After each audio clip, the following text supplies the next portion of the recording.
Hello students, welcome to Maths and Science Zone. In revision lecture 3, you will study about the types of chemical equations, redox reactions, rancidity, corrosion, and we will conclude with the chapter. Very important lecture with revision lecture 1, 2 and 3.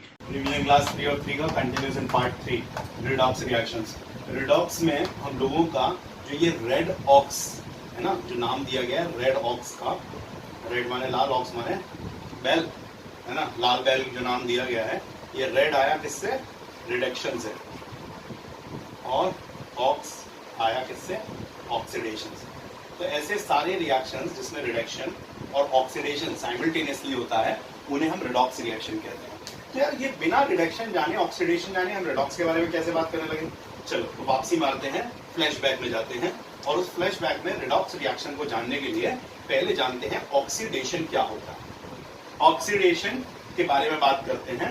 ये oxidation basically oxidation यानी oxygen का gain होना, तो gain of oxygen. और भैया जैसे oxygen का gain हो गया उसे बाकी सारे लॉसेस हो जाए कोई फर्क नहीं पड़ता, है ना, क्योंकि जीवनदायिनी गैस तो यही है। तो गेन ऑफ ऑक्सीजन हो गया तो लॉस ऑफ हाइड्रोजन और लॉस ऑफ इलेक्ट्रॉन दोनों ही होते हैं, लॉस ऑफ इलेक्ट्रॉन। तो ये हमारे ऑक्सीडेशन के तीन पहचाने हैं, ऑक्सीजन का गेन होना, हाइड्रोजन का लॉस होना और इलेक्ट्रॉन्स का लॉस होना। बेसिकली हमारे कोर्स में ऑक्सीजन और हाइड्रोजन ही है, इलेक्ट्रॉन वाला केस अभी नहीं है, but we should know it, हमें पता होना चाहिए, क्योंकि कभी कभी किसी क्वेश्चन में इसका हमें दिमाग लगाना पड़ जाता है। तो ऑक्सीडेशन क्या है? ऑक्सीडेशन, नाम ही ऑक्सीजन से मिलता जुलता है, तो ऑक्सीजन का तो गेन हो ही रहा होगा। तो गेन अगर ऑक्सीजन का हो रहा है तो बाकी सारे लॉसेस हो रहे हैं, और उसका जस्ट उल्टा हमें रिडक्शन में याद रखना है। क्या याद रखना है? जिसका ऑक्सीडेशन में गेन हुआ था उसका लॉस हो जाए, बाकी दोनों गेन हो जाए। लॉस ऑफ ऑक्सीजन हो जाए और गेन ऑफ हाइड्रोजन हो जाए तो भी, और गेन ऑफ तीसरा क्या होगा? मुंह में बोलो जल्दी से, मुझे सुनाई वाली ना दे, तुम बोलो। Gain of electron, gain of electron हो जाए तो भी आपका रिडक्शन ही कहलाएगा। अच्छा, लॉस ऑफ इलेक्ट्रॉन और गेन ऑफ इलेक्ट्रॉन का मतलब क्या हुआ? लॉस ऑफ इलेक्ट्रॉन का मतलब होता है जैसे तुमने मैग्नीशियम ने अपने 2 इलेक्ट्रॉन खोए और Mg2+ बनाया, तो ये क्या है? मैग्नीशियम का लॉस ऑफ इलेक्ट्रॉन। तो ये क्या प्रोसेस हुआ? Formation of cation is a process of oxidation. ठीक है, formation of cation is a formation of cation. तो formation of cation is a process of oxidation, क्योंकि इसमें लॉस ऑफ इलेक्ट्रॉन्स होता है। ठीक है, ऐसे ही अगर मैंने कहा कि क्लोरीन है, तो क्लोरीन के केस में क्लोरीन ने एक इलेक्ट्रॉन गेन किया और Cl नेगेटिव बनाया, तो Cl नेगेटिव बनाने पे क्या बनाया इसने? एनायन बनाया। तो formation of anion, formation of anion is reduction. ये रिडक्शन का एक हिस्सा है। अगर फॉर्मेशन ऑफ एनायन हो रहा है तो एक रिडक्शन का हिस्सा है, क्योंकि फॉर्मेशन ऑफ एनायन में गेन ऑफ इलेक्ट्रॉन होता है और फॉर्मेशन ऑफ कैटायन में लॉस ऑफ इलेक्ट्रॉन होता है। तो इसके बारे में बस इतनी सी जानकारी तुम्हें बहुत है, जहां पर लॉस ऑफ इलेक्ट्रॉन है वो ऑक्सीडेशन है, यहाँ पे गेन ऑफ इलेक्ट्रॉन है वो रिडक्शन। ठीक है, फाइन।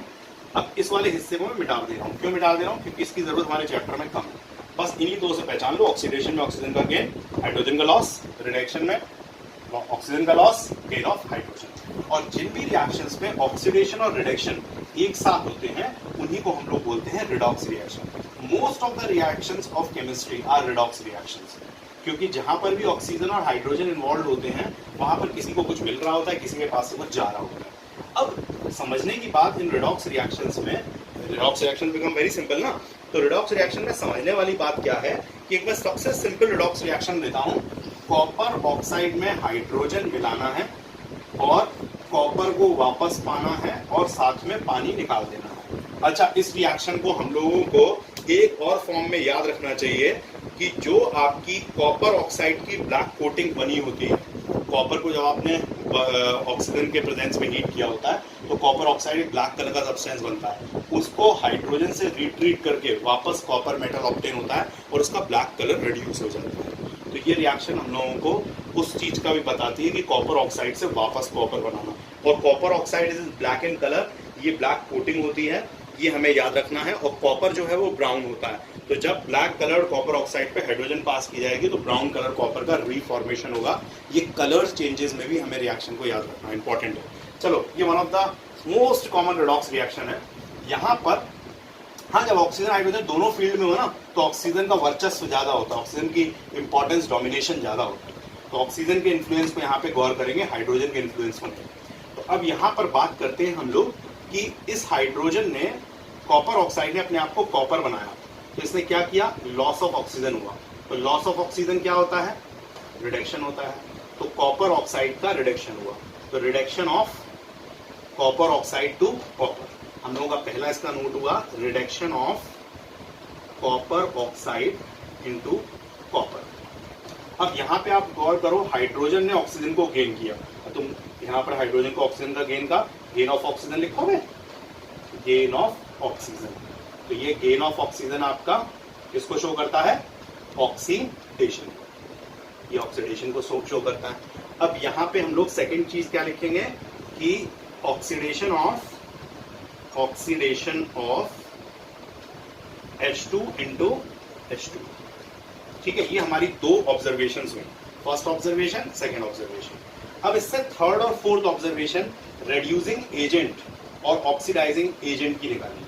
ठीक है, कॉपर ऑक्साइड का रिडक्शन हुआ है, उसने रिडक्शन में लॉस ऑफ ऑक्सीजन किया, तो ये लॉस ऑफ ऑक्सीजन कर किसने इसमें मजबूर किया, इसको ऑक्सीजन को लूज कराने में किसने मजबूर किया, हाइड्रोजन ने। क्योंकि हाइड्रोजन चाहता था कि कॉपर अपनी ऑक्सीजन छोड़े और वो उस ऑक्सीजन को स्वीकार ले। तो कॉपर ऑक्साइड का रिडक्शन करवाने वाला कौन, एजेंट कौन होता है, व्यक्ति ना, ये हम लोग कहते हैं LIC एजेंट, यानी LIC करने वाला एजेंट। तो यहाँ पर रिडक्शन करने वाला एजेंट कौन है, H2, जिसका खुद का ऑक्सीडेशन हो रहा है, लेकिन वो है कौन, रिड्यूसिंग एजेंट। तो hydrogen H2 is reducing agent in this reaction. क्यों रिड्यूसिंग एजेंट है, क्योंकि इसने कॉपर ऑक्साइड का रिडक्शन कराया इसकी लॉस ऑफ ऑक्सीजन के साथ। अब हाइड्रोजन का क्या हुआ, ऑक्सीडेशन हुआ। कैसे हुआ, गेन ऑफ ऑक्सीजन से हुआ। तो गेन ऑफ ऑक्सीजन इसको कराया किसने, अगर कॉपर ने अपनी ऑक्सीजन छोड़ी तभी तो इसका गेन ऑफ ऑक्सीजन हो पाया। तो ऑक्सीजन छोड़ने वाला कौन था, कॉपर ऑक्साइड, यानी यही रिस्पॉन्सिबल है ऑक्सीजन का गेन करवाने में, ऑक्सीडेशन करवाने में। तो ऑक्सीडाइजिंग एजेंट कौन हुआ, कॉपर ऑक्साइड। हमारी फोर्थ ऑब्जर्वेशन है, copper oxide is oxidising agent. ठीक है, अब एक की रूल याद रखना, जिसका रिडक्शन होता है वो ऑक्सीडाइजिंग एजेंट होता है, और जिसका ऑक्सीडेशन होता है वो रिड्यूसिंग एजेंट होता है। किसका किसमें ऑक्सीडेशन, किसका किसमें, कौन ऑक्सीडाइजिंग एजेंट, कौन रिड्यूसिंग एजेंट। ठीक है, I will be prescribing this homework, but video जब देख लेंगे you will ask for the homework. Sir आपने वीडियो में कहा था वाला होमवर्क दीजिए, तभी होमवर्क दूंगा। लेट मी सी सब लोग वीडियो अच्छे से देख रहे हैं कि नहीं देख रहे। ठीक है, चलो रिडॉक्स रिएक्शन का एक एग्जांपल और ले लेता हूँ। इस चारों का तुम लोग मुझे बताओगे इस उसमें चारों का क्या हो रहा है। मैंने लिया MnO2, NCERT वाले ले रहा हूँ, मैग्नीज ऑक्साइड, इसमें मिला रहा हूँ आपका HCl, और HCl मिला के MnCl2 का फॉर्मेशन, यानी मैग्नीज क्लोराइड का। अच्छा, मैग्नीज यहाँ पे वैलेंसीज चेंज कर रहा है, H2O प्लस Cl2 का फॉर्मेशन। अब ये बैलेंस तो नहीं है, तो बैलेंस करने के लिए यहाँ पे 4 और 2, ठीक है, यहाँ पे 4 HCl कर लिए, यहाँ पे ट्वाइस H2O कर लिया।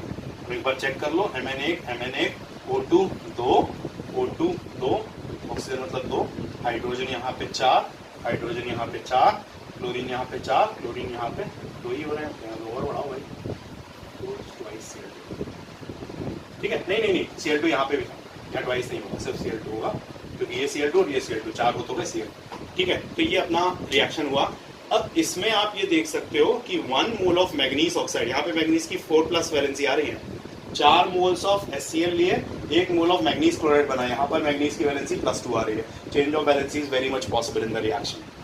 तो यहाँ पर 2 मोल्स ऑफ वाटर और 1 mole of chlorine gas release हुई है। ठीक है, पंजेंट स्मेलिंग क्लोरीन गैस। अच्छा, पंजेंट स्मेलिंग और कौन सी गैस होती थी, कौन सी होती थी pungent smelling gas, SO2, sulphur dioxide is also a pungent smelling gas, है ना। सल्फर को जब बर्न करते हैं तो सल्फर डाइऑक्साइड निकलती है, वो भी पंजेंट स्मेलिंग होती है, क्लोरीन भी पंजेंट स्मेलिंग। चल, अब यहाँ पर ऑक्सीडेशन और रिडक्शन की वजह से बात बताता हूँ। यहाँ पे ऑक्सीडेशन किसका हो रहा है, MnO2 becomes MnCl2, तो लॉस ऑफ ऑक्सीजन से क्या हुआ, इसका लॉस ऑफ ऑक्सीजन से क्या हुआ, लॉस ऑफ ऑक्सीजन इज, बोलो बोलो मुंह में, लॉस ऑफ ऑक्सीजन मुझे सुनाई नहीं देगा, तुम अपने मुंह में बोल लिए ना, लॉस ऑफ ऑक्सीजन का मतलब रिडक्शन। ठीक है, अच्छा अब यहाँ पे HCl जो है, इसमें अगर हम Cl से कंपेयर करें तो यहाँ लॉस ऑफ हाइड्रोजन हुआ है इसका। तो लॉस ऑफ हाइड्रोजन का मतलब ऑक्सीडेशन, लॉस ऑफ हाइड्रोजन यानी कि ऑक्सीडेशन। ठीक है, Cl का ऑक्सीडेशन, वाटर को हम कंसीडर नहीं कर रहे हैं। तो यहाँ पर MnO2, पहला हमारा स्टेप क्या होगा, MnO2 becomes MnCl2 with the loss of oxygen, reduction process. HCl becomes Cl2, loss of hydrogen, oxidation process. अब HCl और MnO2 में कौन ऑक्सीडाइजिंग एजेंट है, कौन रिड्यूसिंग एजेंट है, MnO2, इसका क्या हो रहा है, रिडक्शन। ये कौन है, ऑक्सीडाइजिंग एजेंट। ठीक है, और HCl का क्या हो रहा है, ऑक्सीडेशन। ये कौन है आपका, रिड्यूसिंग एजेंट। ठीक है, ये रिडॉक्स रिएक्शन का एक और पार्ट हो गया। अच्छा, ये वीडियो थोड़ा लंबा हो रहा है, let us make a part 4 also, और उसमें छोटा सा एक बना के रैंसिडिटी और करोजन के बारे में भी डिस्कस कर लेते हैं। चलो I finish with the part 3। Revision class 3/3 कुछ ज़्यादा बड़ी हो रही है, दिस कंटिन्यूज इन पार्ट 4। अच्छा, एक बात मेरे मन में थी तुम्हें बताने की कि MnO2 से MnCl2 जो यहाँ बना, मैं तुमसे कह रहा था कि जो Mn है वो यहाँ पे O2 के साथ ऑक्सीजन 2 नेगेटिव होता है, तो यहाँ पर Mn की 4+ वैलेंसी शो हो रही है।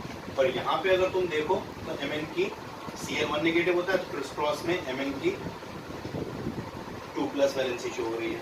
ये बात गुड टू नो इन्फॉर्मेशन में बता रहा हूँ, it is not need to know, 10th class के एग्जाम में नहीं आएगी, जस्ट गुड टू नो। ठीक है, तो ये Mn4+ और Mn2+ का जो कन्वर्जन है, इसको हम लोग बोलते हैं decrease in the oxidation number, decrease in the oxidation number.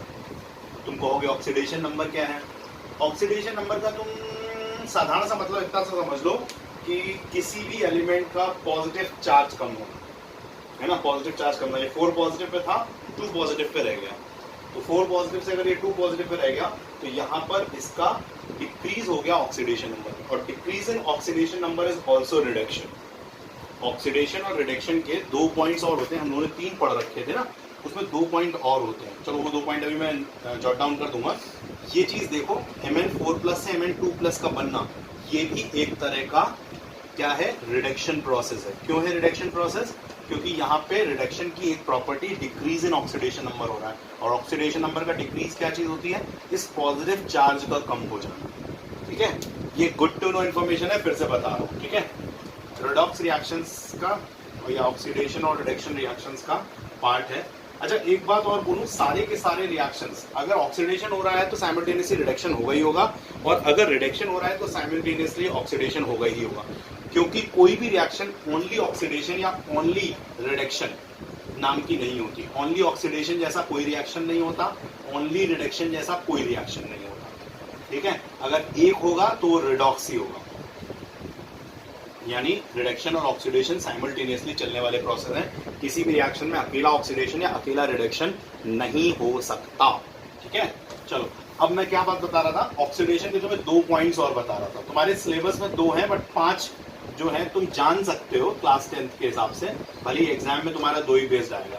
तो मैंने तुम्हें ऑक्सीडेशन क्या बताया था, गेन ऑफ ऑक्सीजन, है ना, गेन ऑफ ऑक्सीजन बताया था, और सेकेंड बताया था लॉस ऑफ हाइड्रोजन। ठीक है, ये 2 तो हो गए तुम्हारे एग्जाम के, राइट। अब एग्जाम की रेखा खींचती, यहाँ CBSE ने 10th क्लास की रेखा बना दी। अब यहाँ पे सर जी ने अपने बच्चों को एक्स्ट्रा में 3 और बताए, जिसमें एक सर जी पहले से बता चुके हैं, क्या बता चुके हैं, लॉस ऑफ, क्या बता चुके हैं, लॉस ऑफ इलेक्ट्रॉन का। तो लॉस ऑफ इलेक्ट्रॉन ये मैंने बता ही दिया था, ये भी ऑक्सीडेशन का हिस्सा है। अब 2 चीजें और इंक्रीज हो रही है, गेन हो रही है, increase in oxidation number. Oxidation number मैंने क्या बताया है, ऑक्सीडेशन का नंबर का मतलब पॉजिटिव चार्ज। ठीक है, एलिमेंट्स के ऊपर जो पॉजिटिव चार्ज है उसका इंक्रीज इन ऑक्सीडेशन नंबर कहलाता है। तो increase in oxidation number is also a part of oxidation. और दूसरा, gain of electronegative, gain of electronegative element. Electronegative element कैसे होते हैं, कहीं किसी को Cl का मिल जाना, F का मिल जाना, फ्लोरीन का, क्लोरीन का, ब्रोमीन का, ऑक्सीजन का, ये ऑक्सीजन मत लाते हैं क्योंकि ऑक्सीजन ऑलरेडी है यहाँ पे, ब्रोमीन का, ये सब इलेक्ट्रॉन नेगेटिव एलिमेंट्स कहलाते हैं, क्योंकि इनका नेगेटिव कैरियर होते हैं, नेगेटिव चार्जेस होते हैं इनके ऊपर। अच्छा, अब रिडक्शन में भी इन्हीं के जैसा होगा, गेन ऑफ ऑक्सीजन की जगह लॉस ऑफ ऑक्सीजन था, लॉस ऑफ हाइड्रोजन की जगह गेन ऑफ हाइड्रोजन था। ये हमारे कोर्स वाले दोनों खत्म हो गए। फिर एक्स्ट्रा नॉलेज वाले हमारे लॉस ऑफ इलेक्ट्रॉन की जगह यहाँ गेन ऑफ इलेक्ट्रॉन कर दिया मैंने। अच्छा, इंक्रीज इन ऑक्सीडेशन नंबर का यहाँ पे डिक्रीज इन ऑक्सीडेशन नंबर कर दिया। यही बात जो है मैंने डिक्रीज इन ऑक्सीडेशन नंबर की मैग्नीज ऑक्साइड वाले केस में बताई थी। Decrease in oxidation number, decrease in oxidation number, और गेन ऑफ है यहाँ पे लॉस ऑफ इलेक्ट्रो नेगेटिव, या इसमें भी गेन के टर्म्स में कर दूं, गेन करके इलेक्ट्रो पॉजिटिव कंपाउंड्स कर दूं तो भी चलेगा, है ना। या तो लॉस ऑफ इलेक्ट्रो नेगेटिव कर दो और गेन ऑफ इलेक्ट्रो पॉजिटिव भी कर सकते हैं। Gain of electro positive, electro positive कौन होते हैं? सोडियम, पोटेशियम, इस तरह का अगर किसी में गेन हो रहा है तो वो भी पार्ट ऑफ रिडक्शन होता है। ठीक है, ये सब गुड टू नो नॉलेज वालों के लिए पार्ट मैंने बनाया है इससे का कि ये लॉस ऑफ इलेक्ट्रोनेगेटिव या फिर गेन ऑफ इलेक्ट्रो पॉजिटिव, ये भी रिडक्शन का हिस्सा है। अब अगर हम लोग एक आध इन चीजों के व्यास पे भी देखें तो हम लोग देख सकते हैं कि ऑक्सीडेशन रिडक्शन में जो मेरा सबसे पहला एनसीईआरटी का दिया हुआ है कि copper plus oxygen, copper plus oxygen के कॉपर ऑक्साइड, जिसमें हम लोग ये जो आपका कॉपर है वो ब्लैक कलर की कॉपर ऑक्साइड का फॉर्मेशन कर लेता है। इस रिएक्शन को भी हम लोग याद रखते हैं कि ब्लैक कॉपर ऑक्साइड का फॉर्मेशन होता है। ठीक है, the black substance formed is copper oxide, right ना। और यही कॉपर ऑक्साइड ब्राउन होना शुरू हो जाती है जब इसको हाइड्रोजन से ट्रीट करते हैं। ये कॉपर ऑक्साइड हाइड्रोजन से ट्रीट करते हैं तो वापस ब्राउन होकर कॉपर का फॉर्मेशन करने लग जाती है। मैंने इक्वेशन बैलेंस नहीं करी है। तो ये कॉपर ऑक्सीजन, अब इसको अगर आप गौर से देखो तो ये क्या है? कॉपर एटम है, यानी इसका जो चार्ज है वो 0 है। और यहाँ पर क्या है? कॉपर आयन है, क्योंकि कंपाउंड बना लिया। इसका चार्ज कितना है? 2+। तो यहाँ पे कॉपर के साथ क्या हुआ? इसके ऑक्सीडेशन नंबर में इंक्रीज हुआ, इसका पॉजिटिव चार्ज बढ़ा, पॉजिटिव चार्ज बढ़ा। तो इसका यहाँ से यहाँ तक इंक्रीज इन ऑक्सीडेशन नंबर दिख रहा है। और इंक्रीज इन ऑक्सीडेशन नंबर क्या शो करता है? क्या शो करता है increase in oxidation number? Increase होना ऑक्सीडेशन नंबर का, यानी पॉजिटिव चार्ज बढ़ना क्या शो करता है? Increase in oxidation number shows oxidation. Increase हो रहा है तो ये ऑक्सीडेशन है। और वैसे तुम देख ही रहे हो कि कॉपर का कॉपर ऑक्साइड बनना गेन ऑफ ऑक्सीजन से भी ऑक्सीडेशन है, और इंक्रीज इन ऑक्सीडेशन नंबर से भी ये ऑक्सीडेशन ही कहलाएगा। ऑक्सीडेशन नंबर आई होप समझ में आ गया होगा, पॉजिटिव चार्ज का बढ़ना। ठीक बात है ना। अच्छा, अगर तुम यहाँ पे कहो कि सर इसमें आप अभी कह रहे थे कि रिडॉक्स ही सारे रिएक्शंस होते हैं, तो रिडॉक्स ही अगर सारे रिएक्शंस होते हैं तो यहाँ कॉपर ऑक्साइड, जो कॉपर से कॉपर ऑक्साइड बनी, ये तो गेन ऑफ ऑक्सीजन बन गई। यहाँ रिडक्शन किसका हुआ? रेड्यूस कौन हुआ? तो भाई रेड्यूस यहाँ पर ये ऑक्सीजन हुई। ये ऑक्सीजन का जो मॉलिक्यूल था वो यहाँ पर ऑक्सीजन एटम के रूप में कन्वर्ट हुआ। इस वाले पार्ट में इसका रिडॉक्स समझाने के चक्कर में ही मैंने तुम्हें ये एक्स्ट्रा पॉइंट्स दो बनाए। एनसीईआरटी वालों ने रिएक्शन तो दे दी, लेकिन इस रिएक्शन में हम बच्चों को बताएं कैसे कि हर रिएक्शन रिडॉक्स होता है। इस हर रिएक्शन को रिडॉक्स बताने के लिए मैं तुम्हें ऑक्सीडेशन नंबर और जो इलेक्ट्रोनेगेटिव एलिमेंट्स हैं उनके बारे में इंट्रोड्यूस किया। अब यहाँ पर ऑक्सीजन जो थी वो ऑक्सीजन एटम के रूप में थी, और ऑक्सीजन एटम के रूप में उसकी 0 वैलेंसी थी। यहाँ पे ऑक्सीजन क्या है? यहाँ पे ऑक्सीजन क्या है? यहाँ पे ऑक्सीजन आपकी 2 नेगेटिव चार्ज कैरियर है। तो ऑक्सीजन के साथ इसमें हुआ क्या? ऑक्सीजन फर्दर नेगेटिव हो गई, यानी डिक्रीज हुआ उसका ऑक्सीडेशन नंबर। और डिक्रीज इन ऑक्सीडेशन नंबर क्या कहलाता है? डिक्रीज इन ऑक्सीडेशन नंबर क्या कहलाता है? Decrease in oxidation number reduction कहलाता है। तो यहाँ पर रिडक्शन किसका हुआ? ऑक्सीजन का रिडक्शन हुआ, क्योंकि ऑक्सीजन ने अपने आप को 0 चार्ज से 2 नेगेटिव चार्ज में ले गई, यानी उसके पॉजिटिव चार्जेस कम हुए। 0 से नेगेटिव में जाना पॉजिटिव चार्जेस कम होना होता है ना। तो decrease in oxidation number shows the reduction of oxygen. इससे ही हम लोग समझा सकते हैं अपनी सबसे पहली एनसीईआरटी की रिएक्शन को। किसी ने ये कंफ्यूजन मेरे से रेज नहीं किया, या पहले के क्लास एक्सप्लेनेशन में भी रेज नहीं किया कि सर इसमें रिडॉक्स कैसे पहचाने, या तो शायद ये पता ही नहीं था कि every reaction is redox if reduction और oxidation any of the thing takes place, the other is mandatory to take place. Okay, corrosion और रेंसिडिटी। तो आ जाते हैं करोजन पे। करोजन का मतलब क्या होता है? करोजन का मतलब होता है किसी भी मेटल का खराब होना, है ना। हिंदी में हम लोग कहते हैं मेटल का खराब होना, मेटल का डिग्रेड होना करोजन कहलाता है। अब अगर मुझसे कहा जाए कि सर एक करोजन की डेफिनेशन दे दीजिए, तो मैं कहूंगा the process in which surface of metals are attacked by atmospheric agents like oxygen, carbon dioxide, water, sulfur gases like sulfur dioxide, sulfur trioxide, है ना, इन सब का formation which reduces the strength of the metal and changes the appearance of the metal. पूरी definition के बाद फिर से repeat करते हैं. Corrosion is the process in which surface of metals are attacked by atmospheric agents like oxygen, carbon dioxide, water, sulfur gases like sulfur dioxide, sulfur trioxide, etc. This reduces the strength of the metal and changes the appearance of the metal. This is called corrosion. अब corrosion में हम लोग सबसे popular corrosion किसका जानते हैं? सबसे popular corrosion जानते हैं आयरन का, है ना. आयरन के corrosion को स्पेशल नेम भी दिया गया है रस्टिंग. अच्छा, रस्ट का फॉर्मूला क्या होता है? रस्ट का फॉर्मूला होता है Fe2O3.XH2O. यहाँ पर X एक वेरिएबल है और डॉट यहाँ वाटर ऑफ क्रिस्टलाइजेशन को दिखा रहा है. यानी जो फेरिक ऑक्साइड है उस फेरिक ऑक्साइड में X number of water of crystallisation जुड़ जाने से जो एक क्रिस्टल या मॉलिक्यूल बनता है which is reddish brown in colour, वो आपका रस्ट होता है. फेरिक ऑक्साइड कोई रेडिश ब्राउन नहीं होती है, ठीक है. जो रेडिश ब्राउन कलर है वो रस्ट का होता है. तो ये आपका सबसे कॉमन फॉर्म ऑफ करोजन है. करोजन के लिए दो चीजें जरूरी होती हैं, एक प्रेजेंस ऑफ मॉइस्चर या वाटर, दूसरा प्रेजेंस ऑफ ऑक्सीजन या फिर हम एयर भी कह सकते हैं, क्योंकि एयर में ऑक्सीजन मैंडेटरी है, होती है, हम लोग जानते हैं. अच्छा, सिल्वर का काला पड़ जाना भी एक करोजन का हिस्सा है. सिल्वर काला क्यों पड़ता है? सिल्वर काला इसलिए पड़ता है कि Ag जो होता है वो सल्फर से रिएक्ट करके AgS बनाता है. जो कालापन सिल्वर के मेटल के ऊपर आता है वो सल्फाइड फॉर्मेशन होता है ना. सिल्वर की सल्फाइड्स फॉर्म होती है जो कि कालेपन के रूप में होती है. और कॉपर जो होता है वो ग्रीनिश शेड ले लेता है. क्यों ग्रीनिश शेड ले लेता है? हल्का कभी ब्लूइश ग्रीनिश सा शेड आ जाता है, वो कॉपर के कार्बोनेट्स के कारण होता है. कॉपर जो होता है वो कार्बन डाइऑक्साइड से एटमॉस्फेयर के रिएक्ट करता है और कॉपर कार्बोनेट का फॉर्मेशन करता है.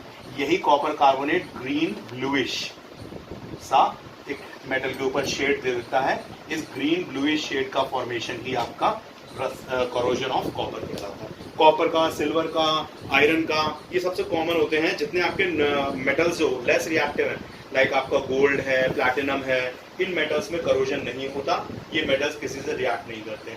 अच्छा, करोजन के कारण डैमेज हो जाती हैं चीजें, इसलिए हम लोग करोजन को बचाने के लिए क्या क्या करते हैं? अच्छा, corrosion is one of the very serious problem है, because lot of metal is being waste. और मेटल हमारा एक रिन्यूएबल सोर्स नहीं है, हमें ओर्स में से इसको एक्सट्रैक्ट करके निकालना पड़ता है, और ओर्स हमारे यहाँ लिमिटेड है. हम लोग पूरा जानते हैं ना कि कैसे हम लोगों को प्राप्त होते हैं मेटल्स. मेटल्स की प्राप्ति हम लोगों को कहाँ से होती है? जो रॉक्स होते हैं, उन रॉक्स के अंदर कुछ रॉक्स मिनरल रॉक्स होते हैं जिनके अंदर मिनरल पाए जाते हैं. उन मिनरल रॉक में भी जिनमें से मेटल अच्छे से एक्सट्रैक्ट किया जा सकता है उन्हें ओर कहते हैं, और ओर में से एक्सट्रैक्शन प्रोसेस से मेटल निकलता है. तो मेटल भाई मेरे बहुत मेहनत से निकलता है, इसीलिए किसी भी मेटल को वेस्ट नहीं करना चाहिए. मेटल की चीज़ें सोच समझ के इस्तेमाल करनी चाहिए, करोड़ होने से मेटल को बचाना चाहिए. और मेटल को वो आता ना लोहा बैच लो, टीन बैच लो वाला, उसको बेच देना चाहिए. घर में सड़ाना नहीं चाहिए. घर में कोई भी मेटल की चीज़ सड़ रही है तो उससे अच्छा है कि उसको बेच दें. रिसाइकलिंग प्रोसेस एटलीस्ट हो सकेगा. तो कबाड़ वाले को कबाड़ जरूर बेचें, मेटल को बर्बाद ना होने दें, ठीक है. और इसके लिए हम लोग करोजन को बचाने के लिए क्या कर सकते हैं? करोजन को बचाने के लिए हम लोग पेंटिंग करते हैं. करोजन को बचाने के लिए हम लोग ऑयलिंग करते हैं, और आपका ग्रीसिंग करते हैं, एलॉइंग करते हैं. एलॉइंग का मतलब एलॉय फॉर्मेशन करते हैं.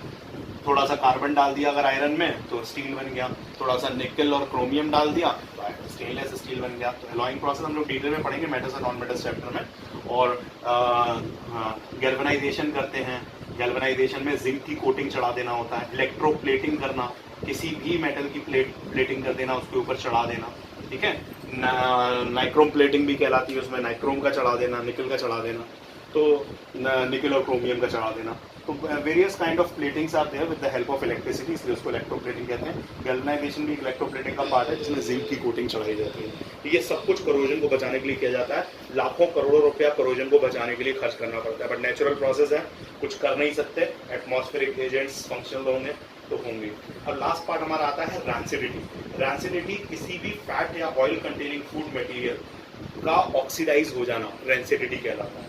Oxidation of the food. अगर रैंसिडिटी को हम लोगों को वन वर्ड में डिफाइन करना है तो उसको हम लोग कह सकते हैं oxidation of food. Oxidation of food. अब ऑक्सीडेशन ऑफ फूड ही अगर रैंसिडिटी है तो हम लोग अगर हम लोग एंटीऑक्सीडेंट्स का यूज करें तो एंटीऑक्सीडेंट्स हमें रैंसिडिटी से बचा सकते हैं। एंटीऑक्सीडेंट्स ये शब्द लोगों ने फिटनेस से संबंधित बहुत सुना होगा। हालांकि वो एंटीऑक्सीडेंट्स जो हम लोग फिटनेस के लिए लेते हैं वो हमारी बॉडी में जो रेडिकल के फॉर्म में ऑक्सीजन होती है उसको डिसॉल्व करके हमारे नुकसान को बचाते हैं, एजिंग प्रोसेस बचाते हैं। आजकल तुमने बहुत सारी चीज़ें देखी होंगी जिसमें बेचते हैं it contains antioxidants, green tea पिया करो, it has antioxidants, anti ageing होता है। आजकल लोग बड़े फिटनेस के प्रति जागरूक हो रहे हैं तो एंटीऑक्सीडेंट्स का प्रयोग करते हैं। सेंस वही है, बट एंटीऑक्सीडेंट्स यहाँ पर जो काम कर रहे हैं वो क्या है, जैसे अचार में बहुत सारा तेल, बहुत सारा नमक डाल दिया जाता है ताकि अचार लंबे समय तक खराब ना हो। अब तुम कहोगे तेल ही तो सर ऑक्सीडाइज होने से बचाना है, अचार को इसीलिए सील पैक डब्बों में रखा जाता है तो वो आसानी से रैंसिड नहीं होता। रैंसिड होने का मतलब क्या है, स्मेल का चेंज हो जाना, टेस्ट का चेंज हो जाना, फूड का किसी भी तरह से अनफिट फॉर ईटिंग हो जाना, वो सब आपका पार्ट ऑफ रैंसिडिटी कहलाता है। ठीक है, तो हम लोगों को फूड जो भी टेस्ट में चेंज होगा वो हमारे खाने योग्य नहीं रहेगा।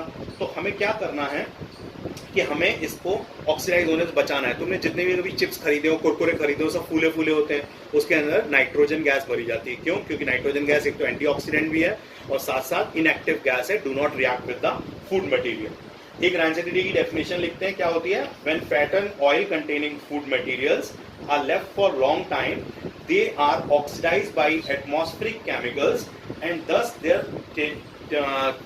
the taste change takes place or the smell change takes place in the food. This is called rancidity of the food and this food becomes unfit for eating. अब एयर टाइट कंटेनर्स में food को रखना, सही से packaging करना, है ना, वो ये सब आपको रैंसिडिटी से बचाता है। ठीक है, और जो नमक से, अचार में नमक खूब सारा डाल दिया जाता है वो भी रैंसिडिटी से बचाता है। तो रैंसिडिटी से बचाने के लिए हमें सिर्फ ऑक्सीजन का कांटेक्ट काटना है अपने फूड मटेरियल से और उस फूड मटेरियल की टेस्ट को, स्मेल को डिले करना है चेंज होने से। चलो, my revision class 3/3 is finished in the 4th part.